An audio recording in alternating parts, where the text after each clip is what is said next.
নমস্কার বন্ধুরা, আপনাদের সকলকে আমার ইউটিউব চ্যানেলে অনেক অনেক স্বাগত জানাই। বন্ধুরা, আপনারা সকলেই জানেন আমি ফাইন্যান্স রিলেটেড এবং স্টক মার্কেট রিলেটেড ভিডিও বানাতে থাকি। তাই যারা যারা এখনো আমার চ্যানেলটিকে সাবস্ক্রাইব করেননি, অতি অবশ্যই চ্যানেলটিকে সাবস্ক্রাইব করে পাশে থাকা বেল আইকনটি প্রেস করে দেবেন, যাতে যে কোনো ভিডিও ছাড়ার সাথে সাথে আপনাদের কাছে নোটিফিকেশন পৌঁছে যায়। তো চলুন বন্ধুরা, আজকের ভিডিওটি শুরু করা যাক।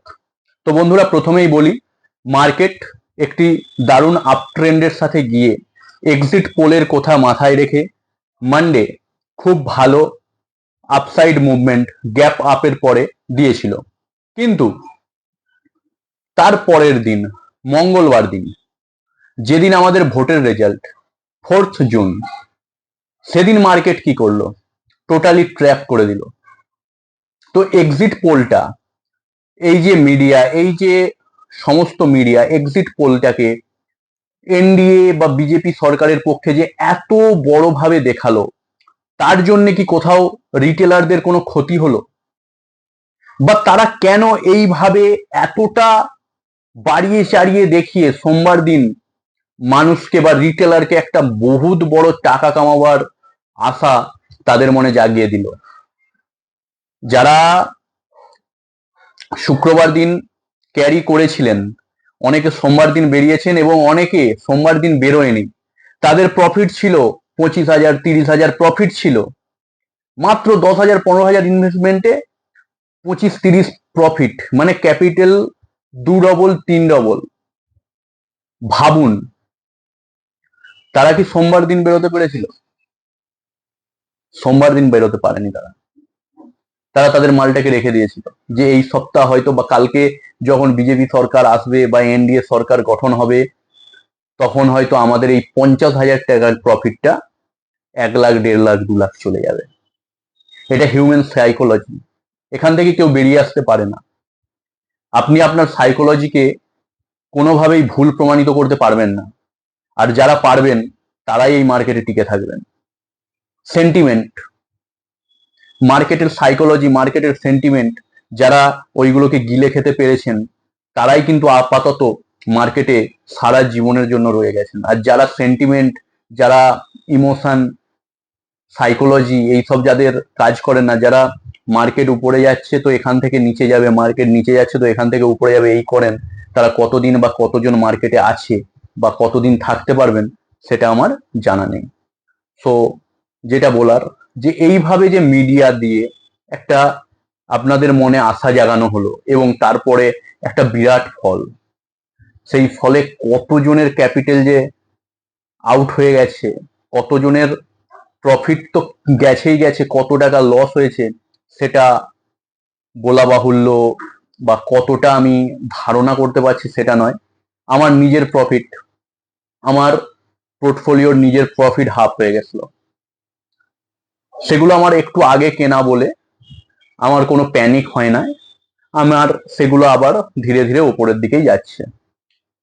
দেখুন, মার্কেটে আমার দিশা কি, সেই দিশাতে আমার টার্গেট স্টপ লস কি, আমি সব সময় যে কোনো, আমি আপনাদের ভিডিওতে বলে থাকি যে আপনার একটা টার্গেট থাকবে, একটা স্টপ লস থাকবে। এই টার্গেট আর স্টপ লস যদি আপনি মেনটেন করতে না পারেন, তাহলে মার্কেটে আপনার টিকে থাকা মুশকিল হয়ে যাবে। এই তো বিষয় গেল। এবার বিষয় হচ্ছে যে মার্কেটের সেন্টিমেন্ট কি। মার্কেটের সেন্টিমেন্ট কিন্তু একদমই ভালো জায়গায় নেই। মার্কেটের সেন্টিমেন্ট আপাতত খারাপ জায়গায় আছে।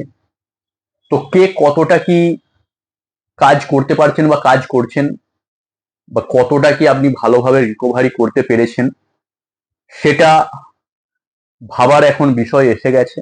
যে আগে যেমন কি ছিল, এই মালটা ধরলাম, কিছু না কিছু 2 টাকা 5 টাকা তো যাবে, কিন্তু এখন আর সেটা হচ্ছে না। আপনি যেখানে ধরবেন সেখান থেকেই ওর নিচে ডিপ মারতে পারে। স্টক গুলো, কিছু কিছু স্পেসিফিক স্টক ছাড়া বেশিরভাগ স্টকই ওভারবট জোনে আছে। ঠিক আছে? তো ওভারবট জোনে থাকাকালীন দেখুন, প্রত্যেকটা পিএসইউ স্টক এত র্যালি দিয়েছে, এত র্যালি দিয়েছে, 10-15 বছরে এরকম র্যালি মানুষ দেখেনি, মানুষ দেখতে পারেনি যে এই রকম একটা র্যালি হতে পারে।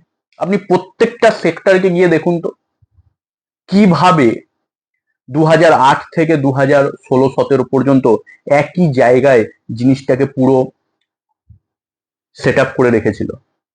এই চ্যানেলের মধ্যেই আপনি পেয়ে যাবেন। পুরো এই বছরগুলো কোনো রকম ভাবে কোনো সেন্টিমেন্টেই তারা নিজেদের আচরণ থেকে বেরিয়ে আসতে পারেনি। 2022-এর পর থেকে মার্কেটে বুম কাজ করেছে, কিন্তু আপনি লক্ষ্য করুন এফআইআই ফরেন ইনভেস্টররা কিন্তু মার্কেট থেকে তাদের মালগুলো গুছিয়ে গুছিয়ে কেটে কেটে গুছিয়ে গুছিয়ে নিয়ে বেরিয়ে যাচ্ছে। ডিআইআই মার্কেটে বুম আনছে, এফআইআই বেরিয়ে যাচ্ছে। তো সেন্টিমেন্টটা কি? ইনফ্লেশন, আপনাদেরকে বললাম যে ইনফ্লেশন একটা বিরাট বড় কাজ করছে ভেতরে ভেতরে, এবং কানাডা রেট কাট করেছে। পলিটিক্যাল প্রেসারে যদি ইউএসএ রেট কাট করে, যদি রেট কাট করে 1%ও যদি করে দেয়, তাহলে মার্কেটের জন্য কতটা ভয়ঙ্কর হতে পারে বা কতটা ভালো হতে পারে সেটা তখন চিন্তা করা যাবে। এবং ভিডিও তো প্রতিনিয়ত আসতে থাকবে, সেই নিয়ে নাই। এবং আমি এই রেট কার্ড নিয়ে একটা ডিটেলস ভিডিও বানাবো। দেখুন, অনেকেই জানেন না, এবং আমিও যখন প্রথম মার্কেটে এসেছিলাম আমিও জানতাম না যে এই রেট কাট করলে মার্কেট কিভাবে কি আচরণ করে, আচরণ বিধি করে, উপরে যায় নিচে যায়, এইগুলো আমি আগে প্রথমে জানতাম না। এখন কিছু কিছু আমার নলেজ হয়েছে, এবং সেই নলেজগুলো আমি ডিটেলসে, রেট কাট করলে কি হবে, রেট আপনার ইনফ্লেশন বাড়লে, ইনফ্লেশন কমলে, আপনার যেটা জব ডেটা আছে, যেটা আপনার অনেক কিছু আছে, সেইগুলোকে একত্রিত করে আমি একটা ডিটেলস ভিডিও আনবো, যাতে আপনাদের সবার সুবিধা হয়, কাজ করতে সুবিধা হবে। ঠিক আছে, সো ওইগুলো পরবর্তীকালে আসবে। ব্যাংক নিফটির ক্ষেত্রে খুব একটা ভালো দিক আপাতত দেখা যাচ্ছে না, নিফটির ক্ষেত্রেও খুব একটা ভালো দিক আপাতত দেখা যাচ্ছে না। 22,450 কি 500 এটা যদি ক্রস করে উপর দিকে যায় তাহলে কতটা র্যালি দিতে পারবে জানা নেই, কিন্তু সরি 22,500 বলছি, 23,500, 23,500 ক্রস করে কতটা কি উপরে র্যালি দিতে পারবে আমার জানা নেই, কিন্তু 22,800 ভেঙে নিচের দিকে গেলে আমরা একটা 21,200, 21,000-এর দিকে দেখতে পারি। কিন্তু ওইসব অনেক দূরের ঘটনা, তার মধ্যে মধ্যে আমার ভিডিও তো আসতে থাকবে, তাই এখন অত কিছু নিয়ে আলোচনা নেই। আপাতত উপরের দিকে কোনো সেন্টিমেন্ট আমি ভালো রকম পাচ্ছি না। তো এই সব ব্যাপার। এবার মেন যে ফোকাসে এলাম, যে মার্কেটে যে এরকম একটা গ্রোথ আসছিল, দেখুন সরকারের অনেক রকম ডিসিশনের উপরে মার্কেট এদিক ওদিক করে। কেন? আপনাকে ভাবতে হবে যে মার্কেটে যে আমরা ইনভেস্ট করব, আমরা কার ওপর বিশ্বাস করে করব? সেই কোম্পানির ওপর।